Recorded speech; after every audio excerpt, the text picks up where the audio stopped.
Bien, bonjour. On va commencer cette session proposée par l'ADTEM. Ce que je vous propose, c'est de regarder rapidement quel est l'agenda de notre session. Ce qu'on fera, c'est on va prendre quelques minutes pour présenter l'ADTEM qui recrute des adhérents. Et ensuite, on parlera rapidement de comment on voit les enjeux du côté marketing dans la gestion et l'archivage documentaire, la dématérialisation.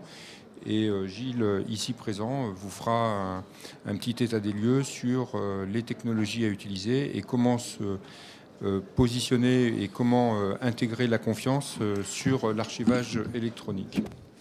Alors d'abord, pour me présenter moi-même, donc, je suis Christophe Clément Cotuse. Je suis le responsable, le président du club des nouvelles technologies de l'ADTEM et je suis également salarié de SAP pour lequel je suis l'expert du domaine de la santé. Donc si vous avez des questions sur la santé, vous pouvez me poser à la fin. Alors ce que je vous propose, c'est qu'on regarde ce qu'est l'ADTEM. Donc l'ADTEM, c'est l'Association nationale des professionnels du marketing. Ce que nous faisons, c'est assurer la promotion de la fonction marketing dans l'entreprise et le développement des professionnels du marketing et du business développement qui adhèrent à l'association. Donc aujourd'hui, cette association, c'est à peu près 1500 membres, dont 62% de professionnels, comme indiqué ici. De tout grade dans les entreprises, puisqu'on va du PDG au directeur général, mais également aux chargés de marketing et aux jeunes marketeurs. On a quelques 8% d'enseignants-chercheurs, notamment dans les grandes écoles de commerce, qui viennent nous épauler pour présenter les futurs et les évolutions du marketing. Et on a à peu près 30% de consultants. Donc l'ADTEM a évolué. En fait, au départ, était une association qui regroupait essentiellement des sociétés qui faisaient des études marketing. Et depuis, sur les 15-20 dernières années, on a beaucoup évolué pour être une association de professionnels du marketing. Alors, quelles sont les missions qu'on se fixe? Donc, toujours sur le marketing. C'est assurer la veille, donc c'est bien comprendre quelles sont les pratiques du marketing et quels sont les changements qu'on va avoir dans les prochaines années. Donc on en parlera un petit peu aujourd'hui sur comment appréhender l'évolution du document et des échanges de documents entre les organisations et leurs clients au sens de la valeur. Favoriser les échanges entre professionnels. Donc on a 21 clubs d'échanges professionnels pour échanger et partager les bonnes pratiques. Être la référence à la profession. Donc on va le voir tout à l'heure, on organise un certain nombre d'événements chaque année pour promouvoir cette fonction marketing et donc assurer la promotion. Ce n'est pas vraiment une représentation syndicale, mais c'est d'être en fait les ambassadeurs de la fonction marketing auprès des étudiants, auprès des entreprises et vraiment, on va dire, valoriser cette fonction dans l'ensemble des organisations. Alors comment on organise les échanges? Eh bien, aujourd'hui, vous en êtes dans un exemple d'échange. Donc on a 21 clubs multisectoriels et professionnels, dont un qui s'appelle le Club des nouvelles technologies qui organise ces sessions aujourd'hui. Et donc ces sessions sont organisées pour ces 20 clubs. Donc par exemple, il y a un club marketing 2.0, il y a un club développement durable, il y a un club sur les professions agricoles. Donc il y en a 21 et quelques clubs régionaux. Il y en a un en Languedoc-Roussillon, il y en a en Rhône-Alpes, il y en a un dans le Nord. Et ces sessions, on organise un peu plus de 60 sessions par an qui réunissent 2000 participants. Donc l'objectif est vraiment de permettre à nos adhérents et professionnels du marketing de partager leurs expériences, leur expertise et donc de développer leur savoir-faire professionnel et leur réseau également. Alors les 5 bonnes raisons d'adhérer, là c'est un appel au peuple. Donc c'est développer votre réseau marketing. Je ne sais pas s'il y a beaucoup de marketeurs dans la salle, d'ailleurs, est-ce qu'il y en a? Donc développer votre réseau, n'hésitez pas. Être plus efficace en améliorant vos connaissances. Faire rayonner la fonction marketing. Donc souvent, Le marketing est souvent assimilé à un centre de coûts et à un consommateur de budget. Donc comment valoriser la fonction marketing et les dépenses qui sont associées, échanger, donc on vient d'en parler, et puis donc proposer aussi des tarifs attractifs. Donc c'est une adhésion à la DTEM, c'est pas hors de portée des entreprises et des bourses. Juste pour terminer, quels sont nos événements de référence? Donc en principe, donc on a une journée spécifique pour les études marketing les 5 et 6 avril 2012. La date n'est pas encore fixée. Chaque année, on organise ce qu'on appelle la nuit du marketing. Donc c'est un événement festif pour les professionnels du marketing et leur réseau. Donc vous pouvez inviter à la nuit du marketing vos directeurs commerciaux, votre PDG, votre directeur financier. Et on a une journée de référence qui en général est en novembre, qui s'appelle la Journée nationale du marketing. Donc cette année, ce sera la 12e session des Journées nationales du marketing, où on traite un thème plus spécifiquement, un vrai thème marketing. Donc voilà, si vous voulez des renseignements sur la DTEM, venez me voir à la fin de la session, je tâcherai de vous en donner un peu plus. Alors aujourd'hui, de quoi va-t-on parler ? Donc, les enjeux de l'archivage électronique dans la relation B2C, en fait, quelles sont les technologies, finalement, quel degré de confiance en tant que marketeur on peut porter sur la dématérialisation des documents et en quoi, aujourd'hui, on peut se lancer dans le développement de nouveaux services liés à la dématérialisation, sachant que le stockage, l'archivage des documents, la restitution des documents est quelque chose qui peut être complètement pérennisé et viable sur le moyen, voire le long terme. Donc j'ai pris, pour introduire ce que va dire Gilles, j'ai pris quelques exemples d'adhérents de la DTEM, bien sûr. Donc par exemple la Poste, on voit que la Poste développe, en fait, sur la base de cette dématérialisation, de cet archivage de documents, développe de nouveaux services. Donc par exemple le service DigiPost, qui est une sorte de coffre-fort électronique pour gérer tous vos documents en tant que particulier. Donc un nouveau service que la Poste va développer et sur lequel, pour que vous adhériez, il est bien évident que si vous confiez vos documents à ce service-là, quelque part vous posez la question, mais si je veux les récupérer dans 5, dans 10 ans, dans N années, est-ce que je pourrais réellement le faire et sur quoi je dois, quels sont les éléments qui font que cette confiance dans la durée va pouvoir s'établir. Un autre exemple qui est aussi poussé par la dématérialisation, donc un autre de nos adhérents qui est Orange.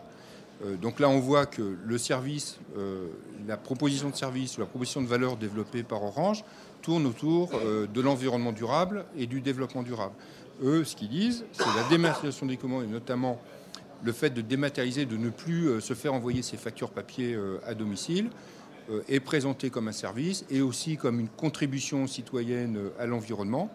Donc, quelque part aussi une proposition de valeur sur laquelle vous adhérez. Donc, question, maintenant, j'ai plus de factures, je ne reçois plus de factures à domicile. Quel degré de confiance je peux avoir sur la préservation des documents, la conservation de mes factures et des autres documents que je pourrais échanger avec Orange dans le moyen long terme. Et un dernier exemple que j'ai pris dans la presse, où là on est vraiment, j'allais dire, sur les ayatollahs du stockage de documents, donc les notaires. Et donc on voit que même les notaires aujourd'hui réfléchissent à quel service ils pourraient proposer autour de l'archivage électronique et comment ils pourraient s'appuyer sur cette numérisation du document pour proposer des services d'archivage, de restitution de documents, d'accès à des documents. Donc là, on parle d'actes notariés, donc ça sera forcément sur le moyen et le long terme, voire le très long terme, puisqu'il n'y a quasiment pas de limite au stockage des documents, des actes notariés. Donc voilà, c'est autour de cette notion d'archivage et de numérisation de documents, on voit que pour les organisations et les entreprises, c'est quelque part une possibilité d'ouvrir de nouveaux services, donc des services qu'on peut monétiser, comme la Poste, des services qui peuvent être vus comme des actes citoyens, comme on l'a vu avec Orange, et qui également peuvent être des services, on va dire, offerts aux citoyens et aux consommateurs, pour, j'allais dire, suivre sa vie, pour suivre toutes les évolutions de sa vie, comme on le voit avec les notaires. Donc, cette numérisation du document, ça représente un véritable enjeu. Et aujourd'hui, ce qu'on vous propose, c'est de regarder en 30 minutes, même un peu moins, quelles sont les technologies et quels sont les enjeux qui sont liés autour de ces technologies. Et ça va être l'objectif de Gilles de vous expliquer ça. Merci Christophe. Alors je parlerai très peu de technologie, je pense que le terme n'est pas tout à fait bien choisi, mais c'est pas grave, vous allez voir de quoi je vais parler. 2 mots d'abord, donc je m'appelle Gilles Rossignol, je travaille dans un cabinet qui s'appelle Storage Academy où je suis associé, donc c'est un cabinet de conseil en dématérialisation, en archivage, stockage, sécurité. Moi je suis plutôt spécialisé en archivage électronique. C'est un cabinet qui a été fondé il y a déjà une douzaine d'années, qui travaille avec des sociétés de tailles diverses, et comme tout cabinet de conseil, qui fait de l'assistance à maîtrise d'ouvrage, de l'assistance à maîtrise d'œuvre, de l'écriture de cahier des charges, mais aussi beaucoup, un petit peu moins maintenant, mais quand même beaucoup de sessions de sensibilisation ou de formation dans les entreprises, dans les organisations publiques et privées. Voilà. Alors, comme je suis spécialisé en archivage électronique et que c'est un petit peu mon dada, je vais essayer effectivement, maintenant à peu près 25 minutes, donc c'est un peu un challenge, c'est une gageure, mais on va quand même essayer de la tenir, de répondre, pas complètement, mais de donner, disons, quelques indications à 3 questions qui me paraissent essentielles. La première, peut-être toute bête, qu'est-ce que c'est qu'archiver ? C'est un mot qu'on emploie beaucoup, c'est un mot qui a beaucoup évolué dans le temps avec l'irruption de la numérisation, de la dématérialisation, mais c'est un mot qui a beaucoup de sens. Deuxième question à laquelle je tenterai d'apporter quelques réponses. Pourquoi faut-il archiver ? Après tout, on peut se poser la question. Et enfin, comment archiver ? Mais avant de démarrer, quelques rappels. Tout ça, c'est peut-être des choses que vous connaissez par cœur, j'en suis pas sûr, mais enfin bon, c'est pas mal peut-être de les remettre sur 1 ou 2 slides. Premier slide, donc, sur les enjeux, l'explosion du numérique. J'ai répertorié ici, et c'est loin d'être exhaustif, mais un certain nombre de flashs sur, disons, des applications. Le numérique, avant d'être des technologies, pour moi, ça répond à des besoins, ça répond à des applications. Donc ici, ce sont quelques applications que vous devez tous connaître. J'ai choisi des applications françaises, il y en a bien d'autres. Bon, vous reconnaissez la télédéclaration des revenus, qui, je crois, a fait beaucoup pour l'acceptation par la grande majorité des personnes concernées de la dématérialisation, car on s'est aperçu que c'était très simple et que ça avait beaucoup d'avantages de télédéclarer ses revenus. Et donc, comme en tant qu'individu, on est souvent aussi acteur économique, chef d'entreprise, directeur marketing, etc., on s'est aperçu que même si notre DSI dans la boîte disait que c'était très compliqué, en fait, c'est pas si compliqué que ça pour l'utilisateur. Les factures dématérialisées, là aussi, c'est quelque chose qui maintenant devient quasiment banal, même si la proportion, je ne l'ai pas, hein, mais c'est plusieurs centaines de millions. Je ne sais pas ce que ça représente comme proportion par rapport au nombre de factures émises en France. C'est encore faible, mais c'est un mouvement, je crois, irréversible. Télédéclaration de la TVA, je ne vais pas tout relire. Quelque chose peut-être qui est un peu moins connu, encore que je dois avoir appel ici à des professionnels avertis, c'est la possibilité donc de fournir des bulletins de paye sous forme dématérialisée, qui est rendu possible réglementairement depuis la loi d'avril 2009 et qui est en train de prendre un grand essor et qui illustre bien d'ailleurs un certain nombre des problématiques que je vais vouloir développer cet après-midi. J'y reviendrai. Bon, le coffre-fort électronique du particulier, Christophe l'a évoqué avec l'offre de la Poste, de Digipost, mais il y en a d'autres. Presque toutes les grandes sociétés d'assurance et les grandes banques, les grands réseaux, les grands facturiers offrent ce type de produit. D'une manière générale, donc, partout, j'aurais pu parler des téléservices qui sont offerts par une grande quantité de collectivités territoriales pour inscrire son enfant à la crèche, pour payer la cantine, que sais-je, et tout ça à partir de chez soi, sans avoir besoin de se préoccuper d'aller quelque part et surtout de se préoccuper des horaires d'ouverture. Deuxième volet de l'explosion du numérique, qui est un peu plus quantitatif et que j'ai voulu un peu plus mondial. Donc quelques mots, le mot du big data, qui vous est peut-être pas encore très familier à tous et qui signifie qu'on a maintenant tellement de données que la façon de les stocker, de les organiser, de les appréhender, de les gérer, remet profondément en cause probablement, y compris les SGBD les plus performants. Des gens comme EMC, par exemple, ont un grand discours très, très structuré sur le big data. Là aussi, pour citer, ce n'est pas l'objet aujourd'hui, mais je l'ai quand même indiqué, tout le développement du cloud, qu'il soit privé ou public. Alors, d'où vient cette explosion du numérique? Il y a d'abord tout ce qui vient de nos applications traditionnelles, c'était un petit peu ce que j'ai voulu dire avec le slide précédent, mais aussi de tous ces objets, je ne trouve pas meilleur mot en français, qui nous environnent. J'en ai cité quelques-uns, évidemment les smartphones, les GPS, les tablettes, tous les lecteurs RFID. Alors, je ne vous garantis pas la véracité du chiffre. J'ai lu plusieurs fois, donc ça doit être à peu près vrai, qu'il doit y avoir 2 à 3 fois plus de ce type d'appareil dans le monde qu'il y a d'habitants sur Terre. Comme il y a à peu près 7 milliards d'habitants, vous voyez ce que ça veut dire. Et tous ces appareils produisent à jet continu des données. Bon, on y reviendra. Alors j'ai essayé, là aussi, ma source c'est EMC, de quantifier ça. EMC dit quelque part qu'en 2010, on a produit dans le monde 1,2 zeta-octets. Alors je ne sais pas si vous êtes très familier avec le zeta-octet, moi pas encore beaucoup, mais il faut savoir que le zeta-octet est au téraoctet, ce que le téraoctet est au KO. D'accord? Il y a un rapport 1 milliard à chaque fois. Donc, un téraoctet, 1 milliard de K, et un zeta-octet, 1 milliard de téraoctets. Bon, ça fait un volume assez inimaginable, à vrai dire, mais ce n'est pas tout. C'est qu'en 2020, donc c'est quand même pas très loin, 10 ans, on pense que ce volume il sera multiplié par plus de 30. Alors là, j'ai trouvé 2 mots qui m'ont bien plu. Je n'en suis pas l'auteur. Je les ai mis entre parenthèses. Je ne connais pas les auteurs. Est-ce qu'on est menacé par cette inforée? Vous voyez la création, hein, c'est comme logorée ou c'est comme diarrhée. Excusez-moi.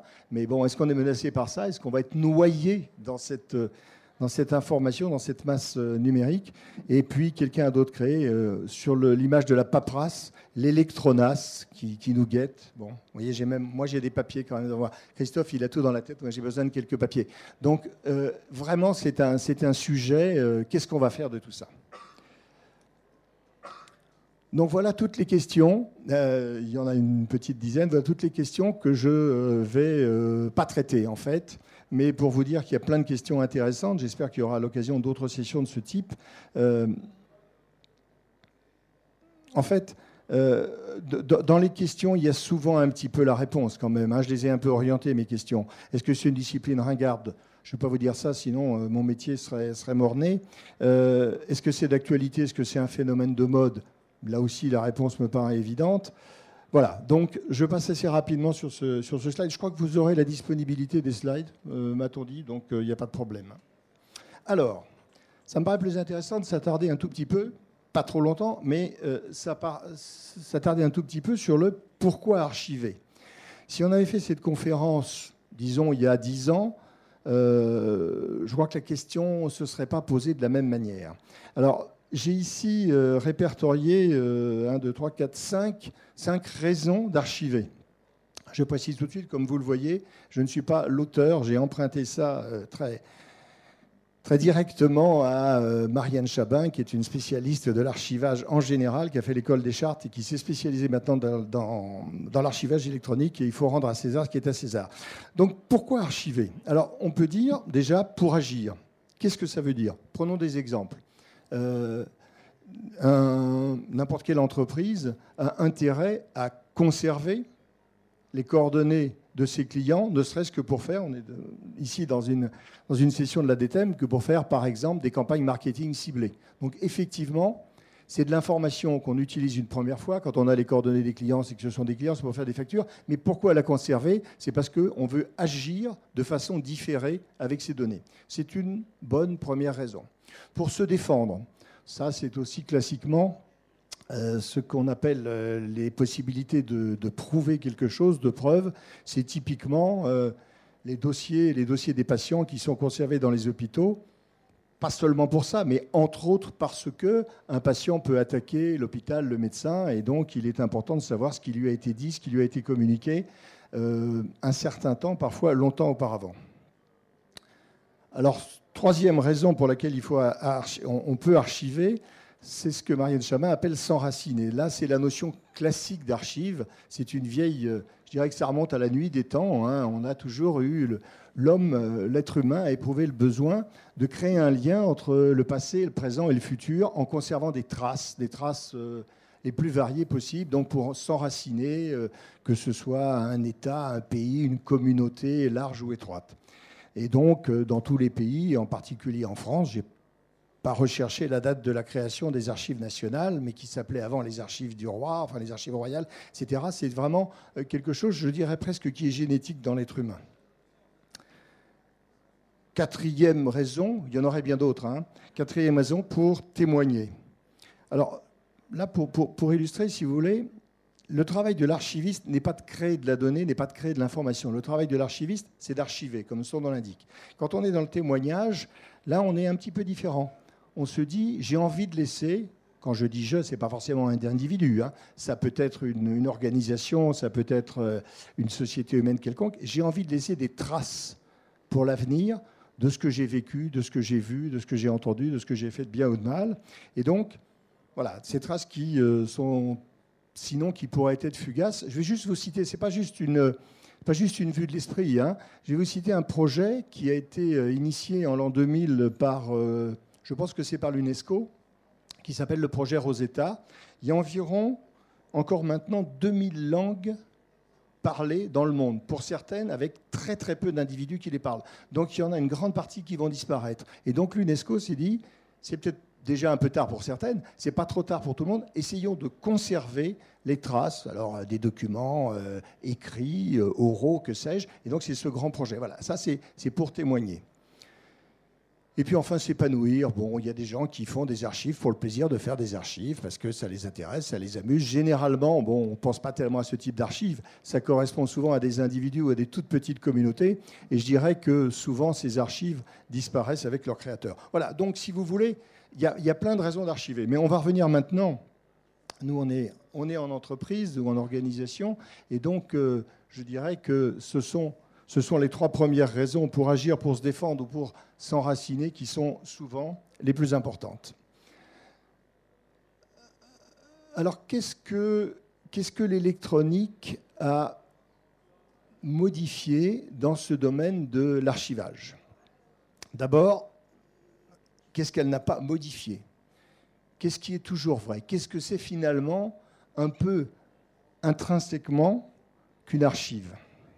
Une archive, c'est un message qui doit avoir du sens pour l'émetteur et pour le récepteur. Donc ça veut dire que c'est très large. Si, j'y reviendrai aussi tout à l'heure, si j'archive, s'il n'y avait pas le projet Rosetta, si j'archive un document qui est dans une langue qui est parlée par un tout petit nombre de personnes et qui dans quelques décennies ou quelques années va disparaître, ça n'est pas une archive au sens fondamental du terme, parce que plus personne ne pourra la comprendre.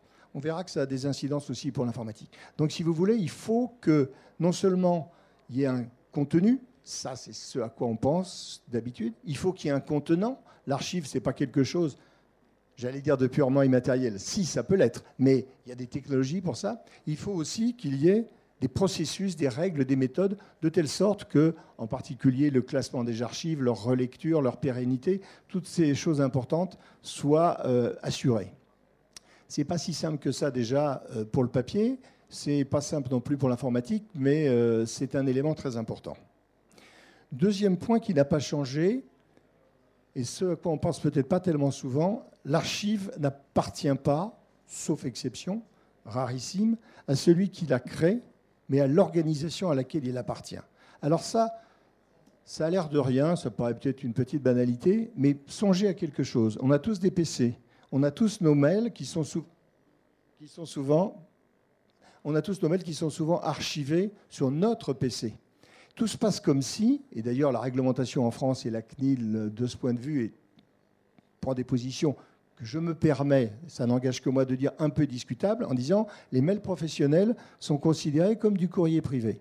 Ça peut être très dommageable, car dans les mails personnels, dans une activité d'entreprise, la grande majorité des informations, en fait, concernent l'entreprise, n'appartiennent pas à l'individu.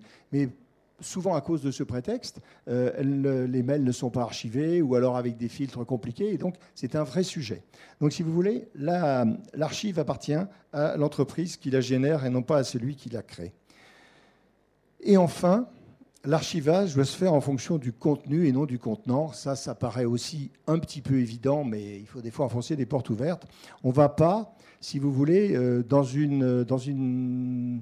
un archivage bien fait, je parle toujours d'archivage physique, là, on ne va pas classer, par exemple, les documents par taille, les plus grands à gauche jusqu'aux plus petits à droite. Ça serait intéressant, mais ça ne servirait vraiment à rien, parce que ce qui nous intéresse, ce n'est pas le contenant, ce n'est pas la taille du papier, ce n'est pas la taille du livre ou le poids du livre, c'est bien le contenu. Donc, il faut trouver une taxinomie, comme on dit, un plan de classement qui s'occupe du contenu et non pas du contenant. Après avoir vu ce qui est toujours vrai, ce qui a un caractère de permanence dans l'archive, ce qui, et là c'est peut-être plus familier pour vous, ce qui introduit un vrai changement qualitatif avec l'archivage électronique. Alors quantitatif, on l'a vu tout à l'heure avec mon 1,2 zeta-octet. On n'avait jamais ça de façon physique parce que c'est inimaginable. Je n'ai pas essayé de calculer combien de pages de papier ça ferait, mais c'est inimaginable. Il n'y aurait plus de forêt sur Terre, je pense. Mais ça introduit aussi un vrai saut qualitatif. Premier point, l'archive numérique est un objet virtuel dont l'appréhension est soumise au truchement de technologie. C'est peut-être une banalité, mais on voit quand même le mot technologie. J'ai un slide vraiment tout à l'heure qui parlera de ça, donc je passe très vite. On se dit qu'une archive papier, on arrive toujours à la relire, à l'exception près que je disais tout à l'heure, si la langue est totalement inconnue, mais si on arrive toujours à la relire, la technologie, on n'en a pas besoin, ce sont nos yeux, ce sont nos différents sens. Si c'est une archive sonore, c'est notre oreille, etc. Par contre, en archivage électronique et avec une archive virtuelle, là, il faut être un peu prudent, mais ce n'est pas un obstacle dirimant, on peut arriver à s'en sortir. Deuxièmement, gros avantage, l'électronique abolit les distances, vous le savez pour d'autres choses, c'est vrai aussi, mais donc elle évite la multiplication des fonds d'archives. Songez que dans des archives physiques, quand un certain nombre de personnes qui sont à des distances importantes les unes des autres ont besoin de les consulter, eh bien on a souvent besoin, soit on a une seule consultation à la fois, soit on a besoin de dupliquer des fonds d'archives. C'est évident que cette contrainte saute d'elle-même avec l'archivage électronique. Troisième point que je ne veux pas occulter parce que il est souvent source de malentendus. L'espérance de vie d'un objet numérique est faible, ça paraît évident, encore que, mais surtout si l'on n'y prend pas garde. Alors d'abord, qu'est-ce que ça veut dire faible? J'y reviendrai aussi tout à l'heure.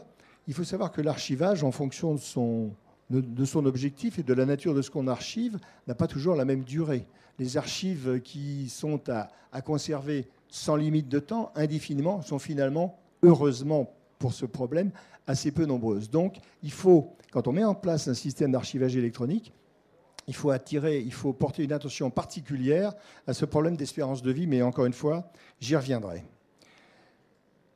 Autre point, l'automatisation partielle ou quasiment totale d'un certain nombre d'éléments qui sont très fastidieux en archivage physique, qui sont capture, contrôle des données, etc.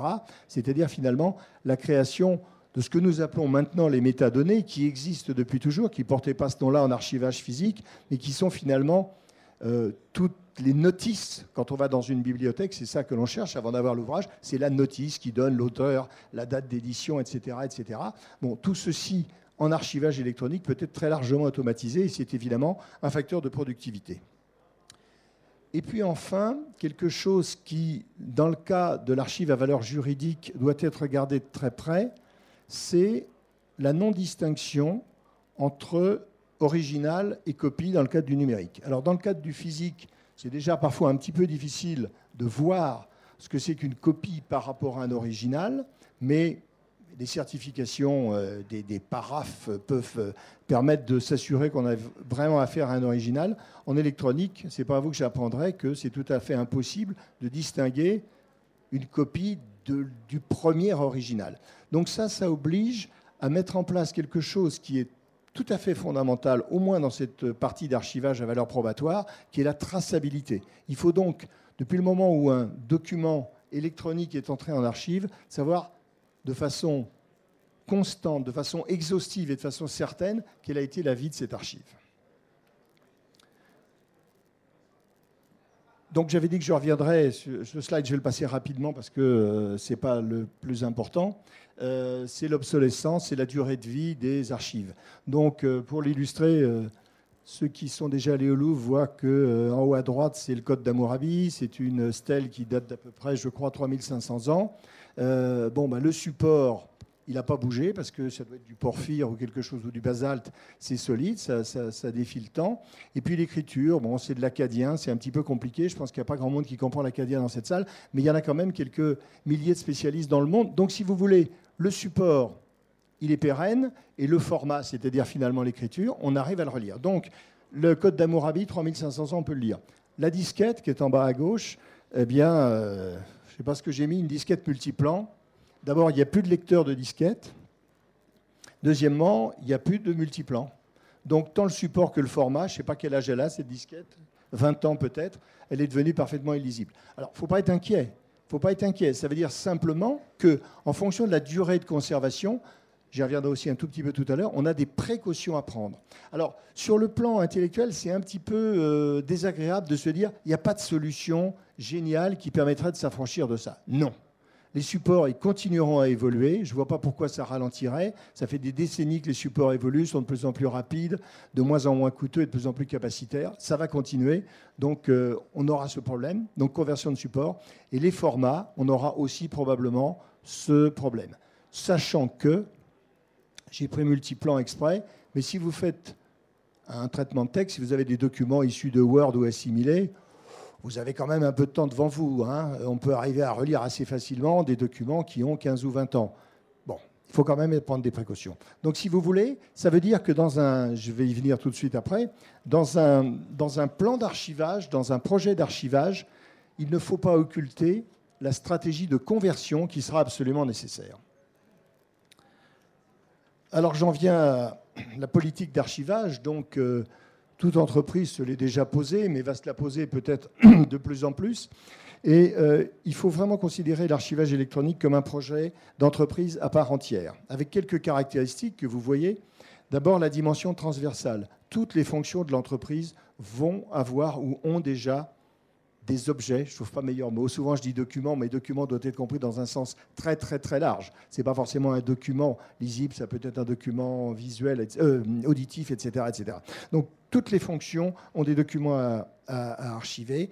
Et ce projet doit être également pluridisciplinaire, car bien entendu, à tout seigneur, tout honneur, il y a des composantes techniques, mais il y a aussi, bien entendu, des composantes organisationnelles, des composantes juridiques, etc., etc. Et d'expérience, ça, c'est quelque chose, c'est le deuxième point d'expérience. On s'aperçoit que les projets qui sont validés au niveau de la direction générale ou quasi-direction générale sont des projets qui ont vraiment une grande chance de bien réussir. Ce n'est pas un petit projet secondaire. Ça ne nécessite pas forcément des investissements considérables, ça nécessite une volonté. Pourquoi principalement? Parce que ça engage la mémoire de l'entreprise sur des durées qui peuvent être très longues ou très longues, et auxquelles on n'est pas forcément habitué dans les autres fonctions de l'entreprise. Et enfin, il faut s'appuyer sur une politique d'archivage, c'est-à-dire qu'on ne peut pas, ça aussi vous vous en doutez, on ne peut pas déclarer qu'on va faire un plan d'archivage si on n'a pas réfléchi. Réfléchi à quoi? Réfléchi d'abord à ce qu'on veut archiver. Tout n'est pas à conserver, vous l'avez bien compris. Qu'est-ce qui va être utile? Qu'est-ce qui va être utile dans le cas de la mémoire de l'entreprise, c'est-à-dire finalement peut-être sans durée? Qu'est-ce qui va être nécessaire d'archiver pour répondre à des contraintes juridiques ou réglementaires? Prenons un exemple, les bulletins de salaire doivent être conservés par l'entreprise 5 ans. Ça, c'est la loi. Les factures doivent être conservées 6 ans. Des choses comme ça, vous êtes tenu de le faire. Vous le faites pour le papier, vous êtes tenu de le faire pour l'électronique, pour le numérique, de la même façon. Donc, qu'est-ce qu'il faut archiver? Et encore, dans la mémoire de l'entreprise, on ne va pas tout garder. L'entreprise, à ma connaissance, qui est le plus en avance, qui était le plus en avance, c'est Saint-Gobain, je ne sais plus comment elle s'appelle maintenant, et qui avait justement, au départ, eu la prétention, pour la mémoire de l'entreprise, on parle bien d'archives sans limite de durée, de tout conserver, tout. Tous les tarifs, toutes les factures, etc. Ils sont aperçus qu'indépendamment de l'électronique, qu'en papier, c'était un projet totalement impossible. Donc quand on fait de l'archivage de longue durée, on fait de l'archivage par élimination. On va garder, par exemple, une facture sur 10 ou sur 100 pour savoir comment étaient nos factures en 2010 et comment elles seront en 2020, etc., etc. Donc ça, c'est quel document archiver. Il faut également préciser quelles vont être les différentes responsabilités. Qui va procéder justement au dépôt d'archives, ce qu'on appelle en termes archivistiques le versement, qui va être responsable, au contraire, de la destruction. Car n'oubliez pas que la Commission nationale informatique et liberté, dont j'ai dit un tout petit peu de mal tout à l'heure, j'en pense en fait beaucoup de bien, mais a émis une idée qui est extrêmement intéressante, qui s'appelle le droit à l'oubli. Ça fait très longtemps qu'elle a pensé à ça, et elle a dit toute archive, sauf si explicitement on dit qu'elle est archivée sans limite de durée, toute archive doit avoir une durée d'archivage, au-delà de laquelle on l'élimine complètement. Ça pourquoi? Parce que, vous le savez, on en parle beaucoup avec les réseaux sociaux, mais c'est vrai aussi dans les entreprises. On n'a pas vocation à avoir indéfiniment des traces, surtout si ces traces sont nominatives. D'accord? Notre liberté est quand même importante à préserver. Et puis enfin, on va préciser bien d'autres choses, mais au moins les formats dans lesquels on va archiver. Alors ça peut être, si l'archive est de courte ou moyenne durée, ce peut être le format natif. Si l'archive est de longue ou de très longue durée, il va falloir trouver, et il y en a, et là, des entreprises comme mon cabinet, mais d'autres, peuvent vous donner des conseils. Il y a des formats comme le PDFA, comme XML, comme le TIFF, qui sont des formats dont on peut, qu'est-ce que je vais dire, penser, dont on peut être presque certain qu'ils auront une longue durée de vie. Je ne peux pas vous garantir que dans 50 ans, dans 100 ans, il n'y aura pas un autre format que le PDFA, mais au moins, on a le temps de voir venir. Et puis enfin, dernier point, évidemment, il faut aussi mettre très clairement dans la politique d'archivage des questions sécuritaires, car des archives, c'est sensible. Il faut savoir qui a le droit d'y accéder, qui a le droit de les consulter. Alors, je crois que je vais passer très vite le slide suivant parce qu'il est imbuvable. Mais non, il n'est pas imbuvable, il est très important. Mais il faut dire que pour tout ça, quand on met en œuvre ou quand on veut mettre en œuvre un plan d'archivage électronique, on n'a pas non plus à tout réinventer. Il y a un certain nombre de normes qui existent, il y a un certain nombre de standards sur lesquels on peut s'appuyer, qui ont été faits par des gens qui ont réfléchi, qui ont l'expérience, et surtout qui sont un moyen important de garantir l'interopérabilité et la pérennité. Si on est conforme à la norme Z42013, qui est maintenant devenue une norme ISO, si on s'appuie sur un modèle du type OAIS ou MOREC, on se donne le plus grand nombre de chances, la plus grande chance possible d'avoir des archives pérennes et réutilisables. Pour conclure, je voudrais juste vous dire quelques mots sur ce... S'il fallait retenir quelques mots, les technologies sont matures. Ce n'est pas partir à l'aventure que de mettre en œuvre un projet d'archivage électronique. Il y a de très grandes organisations qui l'ont fait, qui sont en train, et ça ne pose aucun problème.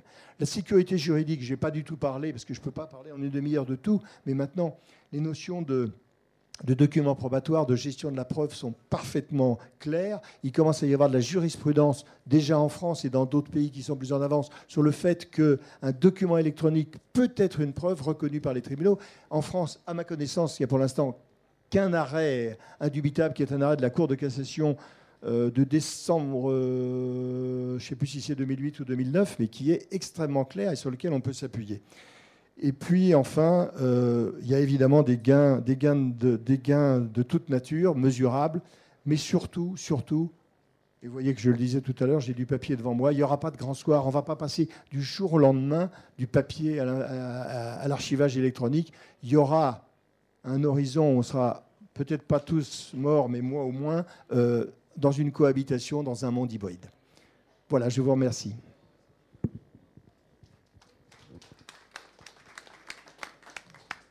Donc juste pour faire un petit mot de conclusion, donc pour revenir sur la présentation de la thème, donc vous voyez que ce qu'on voit du point de vue du marketeur, c'est que ces technologies, et notamment les technologies, permettent aux organisations quelque part de se réinventer, voire d'innover. On a vu quelques présentations de services. Et pour revenir sur la mission qu'on se fixe à la DTM vis-à-vis des nouvelles technologies, c'est de diffuser quelles sont les valeurs, enfin d'essayer de transmettre ou de faire passer quelles sont les valeurs d'usage des technologies et qu'est-ce qu'on peut en faire en termes de services d'innovation d'usage. Et puis le deuxième point qui est très important et qu'on veut faire passer aussi, et là spécialement moi au niveau du club des nouvelles technologies, c'est que la technologie, ce n'est pas une fin en soi, c'est vraiment un moyen pour permettre à une entreprise, une organisation d'atteindre des objectifs, donc c'est un moyen, et que ce moyen, pour l'activer, c'est le point peut-être le plus important, c'est que c'est toujours, presque toujours, ou même quasiment toujours, en mode projet, et que ça veut dire qu'en termes de positionnement, en termes de marketing, si par exemple l'utilisation de la technologie est faite pour développer un nouveau service, ça veut dire que du point de vue du porteur du projet, ce qu'en France on a l'habitude d'appeler la maîtrise d'ouvrage, c'est que tous ces projets-là ne peuvent réussir et ne peuvent marcher que s'ils sont aussi pris, on va dire, dans un mode projet. Donc la deuxième sensibilisation au-delà de la technologie, c'est que mettre en œuvre une technologie, c'est un projet, et que c'est des projets transversaux, et que là aussi, c'est une culture et un savoir-faire qu'on s'attache à mettre en place. Voilà. Si vous avez des questions, on est là pour répondre.